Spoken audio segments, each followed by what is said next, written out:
Modeko sana mungkin sana cok ke Padang tapi sasik taruh yo di ditunjukan ke sana modeko modenya. Aku awak kan gini di di jambatan layang jambatan layang Padang. Awak jambatan layang Padang ni rumah aku.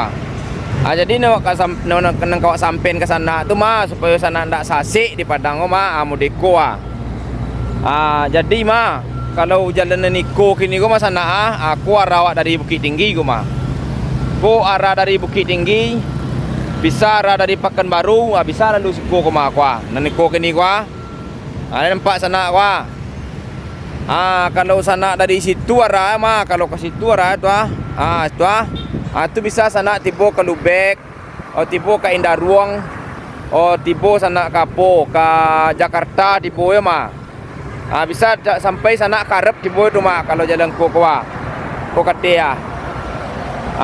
sudah tu kalau sana dari Siko sana dari Siko aku dari bandara dari bandara ko orang jalan Mutui jalan Mutui di awang-awang bisanya dari Jakarta dari Jepang dari dari Maya lah pokoknya tu atunya turun yo di Siko di jembatan di di bandara atunya lalu Siko kalau nyoka Padang.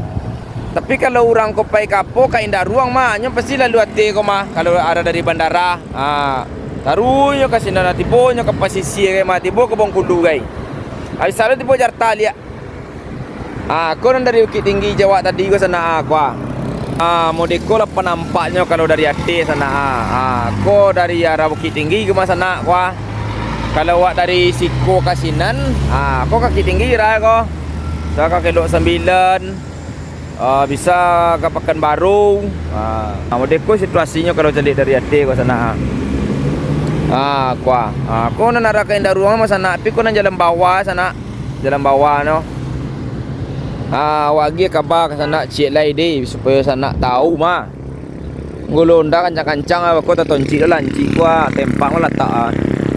Aku nan dari Padang sana aku dari Padang sana.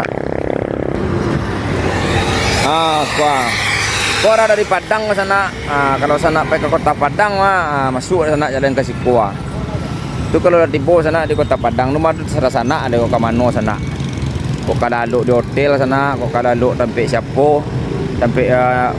Sampai nang Padang tu lalu lah. Aku arah dari Indah Ruang tadi sana. Aku arah pergi ke bandara ke sana. Aku arah pergi ke bandara ke sana. Lah Alah sana menyampai tunya sana semoga sana ndak tasasik di Padang gitu. Sasik di Padang malu sana.